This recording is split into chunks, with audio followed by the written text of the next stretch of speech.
जो गाड़ी इनोवा रुकी है उस इनोवा गाड़ी पर ही से ही 4-5 लोग दनादन जिससे कमांडो उतरे उस तरह से राइफल लेकर उतरे। लेकिन ये जो हुआ ये तो बहुत ही दुर्भाग्यपूर्ण है। कचहरी और वकीलों की सुरक्षा खतरे में हो गई। मैं यही कहूँगा कि प्रशासन होश में रहे, प्रशासन इस तरह की जबरदस्ती न करे, अन्यथा इसका परिणाम बुरा होगा। इस सरकार में पुलिस का मनोबल बहुत ज्यादा बढ़ गया है।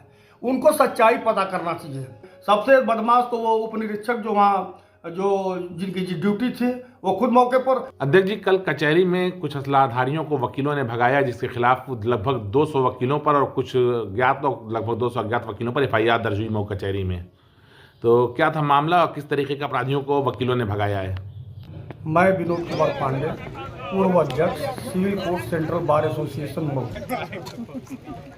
कल की घटना जो है बहुत दुर्भाग्यपूर्ण रही और इस घटना की हम निंदा करते हैं। मैं सबसे बड़ा दोषी उस व्यक्ति को मानता हूं इस घटना में जिसको इतना भी ज्ञान नहीं है कि कचहरी कैंपस में कैसे आया जाता है। कचहरी कैंपस की अपनी एक मर्यादा है। उस मर्यादा के तहत आपको व्यवहार करना चाहिए। अगर आप पढ़े लिखे समझदार हैं, आपको पता है कि ये कैंपस का गेट जो है केवल वकीलों के लिए और वादकारियों के लिए है। जो बगल के गेट लगा हुआ है जहाँ से बैग वो सामान चेक होता है, उधर से निकलना होता है। आप आते हैं हूटर बजाते हुए और तमाम माला से मैं तो जा रहा था जखनिया, गेट से बाहर निकल के मैं जखनिया जा रहा था अपने बार काउंसिल के प्रचार में। मैं देखा कि एक गाड़ी आई, अभी मैं गेट से थोड़ा आगे बढ़ा था कि एक गाड़ी आई, उसके पीछे 5-7 काले रंग की गाड़ियां थी और मैं ये देख रहा था कि ये कौन लोग हैं। और आए और उठर जाते हुए और गेट खुल गया तो मुझको ताजुब हुआ कि भाई ये कौन व्यक्ति है। न ये जज है, न कोई अधिवक्ता की गाड़ी है, ये किसी नेता की गाड़ी लग रही है। ये कौन है, क्यों गेट खुल गया? तो खैर मैं तो चला गया जखनिया। बाद में पता चला कि इस तरह का मामला हो गया और कोई मुंशी है वो कचहरी का, उसने गेट खोल दिया। ये तो गेट पर जो तैनात पुलिसकर्मी थे या उनकी घोर लापरवाही है कि दूसरे व्यक्ति को गेट खोलने का अवसर दे दिया। 4 लपड़ मारता मुंशी को, कहता भाग मादर चौथ यहां से, क्यों से चले आए गेट खोलने। और गेट तीसरा आदमी आके खोल ले रहा। आप क्या कर रहे हैं गेट पर? कैसे तीसरा एक अपरिचित आदमी हूटर बजाते हुए गाड़ी लेकर अंदर चलाया? सबसे बड़ी चूक इसमें पुलिस कर्मियों की है जो गेट पर तैनात थे। उनके खिलाफ कार्रवाई होनी चाहिए। ये एक तीसरा व्यक्ति, गेट आपके कस्टडी में है, गेट पर सुरक्षा आपकी है, आपके देख रेख में है, तीसरा आदमी कैसे गेट खोल दिया? तो ये सबसे बड़ी चूक पुलिस वालों की है जो गेट पर तैनात थे। तो इसमें जो 200 अधिवक्ताओं के खिलाफ FIR दर्ज हुई है, ये आरोप है कि अधिवक्ताओं ने उनको भगा दिया। देखिए तो पुलिस पकड़ लेती। क्योंकि मैं तो चला गया था जखनिया, सच्चाई क्या है ये तो मैं नहीं बता सकता, लेकिन ये जरूर है कि वकील इस तरह का गैर कानूनी काम नहीं कर सकता। और एक वकील की मजबूरी है कि उसका क्लाइंट अगर है तो वो वकील साहब साथ जा सकते हैं, किसी भी अपने क्लाइंट के साथ जा सकते हैं, बशर्ते उसको हिदायत देते हो तुम कैसे अंदर इस तरह से इस परिवेश में आ गए।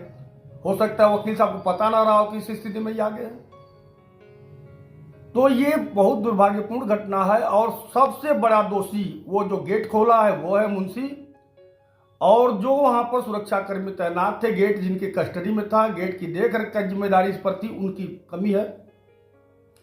और जो वकीलों के खिलाफ FIR हो गई ये तो बहुत ही निंदनीय है। और मुझको लगता है कि पुलिस को हो क्या गया है, पुलिस क्यों वकीलों के पीछे पड़ी हुई है? इस सरकार में पुलिस का मनोबल बहुत ज्यादा बढ़ गया है।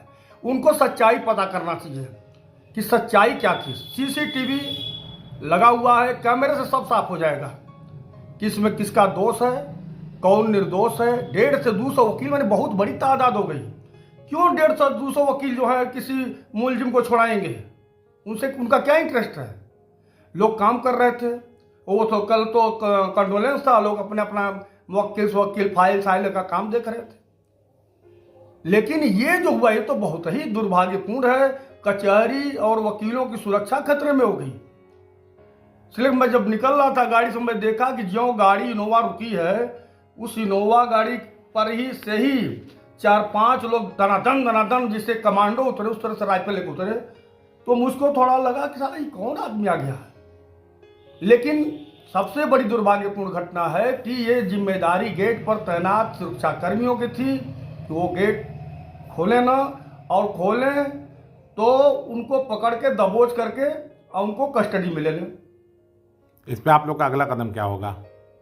अब अगला कदम बार की बैठक में इस पर तय कोई ना कोई बार एसोसिएशन जो बैठक होगी उसमें तय करना पड़ेगा कि अगर इस तरह से मनमाना घर जाना FIR होगा तो भाई हमारे पास दूसरा रास्ता क्या है सिवाय आंदोलन के। हम लाठी चला नहीं सकते, हम झगड़ा कर नहीं सकते। लेकिन सबसे निरीह प्राणी, मैं आपसे बार बार कहता हूं, सबसे निरीह प्राणी वकील बन गया है। जो चाहे जब चाहे FIR दर्ज कर ले, करा दे, मार दे, पीट दे, कत्ल कर दे। आप बताइए कोई 150 वकील क्यों किसी अपरिचित आदमी को बचाने जाएंगे या सलाहधारियों को बचाने जाएंगे?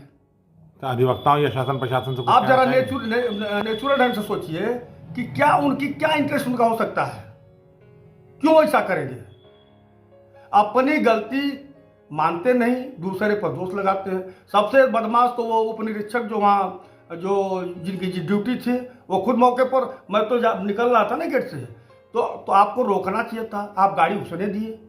आप मौके पर थे भी नहीं, मुझको लगता है कि वो मौके पर थे नहीं, और अगर रहे होते तो शायद गेट नहीं खुल पाया होता। जो मुकदमावादी हैं, मैं पढ़ा हूँ FIR कि 150 से 200 अधिवक्ता उन सलाहधारियों को जबरदस्ती छोड़ा ले गए। आप बताइए किसी वकील से क्या मतलब है? उतने हो सकता है कि जिनका वकील है वो अपने जाके सिफारिश करते कि साहब इस तरह की स्थिति ऐसा है।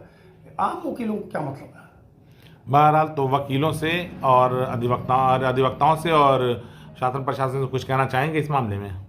मैं तो देखिए वकीलों से ही कहूँगा, अपील करूँगा अधिवक्ता साथियों से कि कभी भी इस तरह के लोगों के पैरवी न हो। ऐसे लोगों से बचने की जरूरत है और अपने मर्यादा में रहने की जरूरत है। दूसरी बात, प्रशासन को मैं इस बात के लिए एक तरह से चेतावनी समझिए कि आप इस तरह से जिसको चाहे उसको FIR में डाल दीजिए। आप 150, 200, 1000, 500, ये क्या तरीका भाई? 2, 4, 10 लोग हो सकते हैं कि किसी इंटरेस्ट में शामिल हो सकते हैं, लेकिन आम अधिवक्ता से क्या मतलब है? तो मैं यही कहूँगा कि प्रशासन होश में रहे, प्रशासन इस तरह की जबरदस्ती न करे, अन्यथा इसका परिणाम बुरा होगा। और वकील भाइयों से मैं अनुरोध करूँगा कि ऐसे लोगों से बचें और मर्यादा के तहत रहें।